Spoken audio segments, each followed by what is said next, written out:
जय हिंद दोस्तों, ये वीडियो आपने थोड़ा सा देखा होगा। इसमें हमारे फौजी हैं यानी पैरामिलिट्री फोर्सेस के जवान नेता और उनके चमचे बाहुबलियों को किस तरह धो रहे हैं, सिखा रहे हैं कानून का पाठ, और सिखाना भी चाहिए। दोस्तों ये बिहार का मामला है। बिहार में एक जगह बिदपुर, वहां पर हमारे सीआईएसएफ के जवान ड्यूटी पर लगे हैं। क्यों लगे हैं कि बिहार में है इलेक्शन, और इलेक्शन के लिए जैसे वो जहां इंडस्ट्रियल एरिया और एयरपोर्ट में ड्यूटी कर रहे थे और उनको ये एडिशनल टास्क दिया गया, क्योंकि भारत की जनता और लोग और नेता यदि उनको सुरक्षा की जरूरत पड़े तो पैरामिलिट्री फोर्सेस चाहिए, देश की सुरक्षा की जरूरत पड़े तो सेना चाहिए, डिजास्टर के लिए इन्हें पैरामिलिट्री फोर्सेस और सेना चाहिए, और उसके लिए बाकी चमचागिरी चापलूसी के लिए अपने नीचे पुलिस का इस्तेमाल करते हैं। वहां पर इलेक्शन ड्यूटी पर सीआईएसएफ के जवान जाते हैं और उनका काम होता है कि जितने वाहन जा रहे हैं उनकी चेकिंग करना, क्योंकि वहां पर आप समझ सकते हो कि ये बल का दुरुपयोग करते हैं, धन का दुरुपयोग करते हैं, शराब का दुरुपयोग करते हैं, अन्य प्रकार के प्रलोभन देके जनता को भड़काते हैं, वोट खरीदते हैं, तोड़ते हैं और भ्रष्टाचार अलगाववाद फैलाते हैं। अब वहां पर जिम्मेदारी तो आपने दे दी सीआईएसएफ की।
अब सीआईएसएफ तो अपने हिसाब से काम करेगा, जो कि उनके हमारे शीर्ष अधिकारी जो आदेश देंगे वो आदेश हमारे लिए सर्वोपरि है।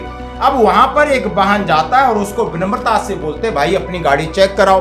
वो गाड़ी चेक कराने के लिए मना कर देता है। हो सकता है उसके अंदर कुछ हो, और वो रुतबेदार है यानी किसी नेता का चमचा या गुर्गा है। ये तीन लोग बैठे हैं और जाकर सीआईएसएफ वालों से गंदी गंदी गालियां देते हैं। अब उन्होंने कहा है मैं आपसे दोबारा अनुरोध करता हूं कि इस तरीके की भाषा मत बोलिए और हमें चेक करना है, आप चेक कराइए। वो नहीं मानते हैं और जाकर के धक्का देने लगते हैं, और उसके बाद क्या होता है, तमाशा होता है, और उसके बाद अच्छे से इनकी धुलाई होती है बीच रोड पर, क्योंकि ये पुलिस नहीं है, ये पैरामिलिट्री फोर्सेस है और ये कानून जैसे उनसे उम्मीद की जाती है वैसा ही ये काम करेंगे।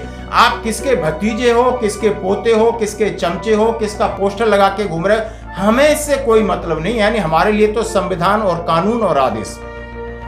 अब इसको लेकर आप देख सकते हो इसी के बीच में एक हथियार छीनने की कोशिश करता है पैरामिलिट्री के फोर्सेस से। हथियार है प्रोटेक्शन के लिए, क्योंकि बिहार जैसा इलाका हथियार तो चाहिए, और डंडा है, डंडा भी छीन रहे हैं, हथियार भी छीनने की कोशिश कर रहे हैं। इतना बड़े ताकत दिखा रहे हैं और वहां पर पुलिस भी आ जाती है, फिर मामला गर्माता, फिर उनकी अच्छे से खातिरदारी होती है भाई, बिल्कुल। और खातिरदारी होनी भी चाहिए, पता भी चलना चाहिए। पुलिस को बता दिया कि भाई देखिए ये कौन है, अब इनके ऊपर आप कानूनी कार्रवाई आप करिए, हमने अपना काम कर दिया। वहां पुलिस आती है तो तीनों को पकड़ती है, उनके ऊपर एफआईआर करती है, अरेस्ट करती है। ये होता है देश की जनता, इसलिए भरोसा करती है पैरामिलिट्री फोर्सेस पर, हमारे सशस्त्र बल पर, यानी सेना, चाहे आर्मी, एयरफोर्स, नेवी, क्योंकि हमारा काम करने का तरीका निष्पक्ष और पारदर्शी होता है। यदि किसी तरीके से गलत तरीके से टकराओगे तो आपको इसी तरीके से पनिश किया जाएगा। तो दोस्तों आपको ये वीडियो कैसा लगा? क्या पैरामिलिट्री फोर्सेस यानी सीआईएसएफ के जवानों ने बिल्कुल सही काम किया? आप इसके लिए कमेंट्स करना होगा। धन्यवाद।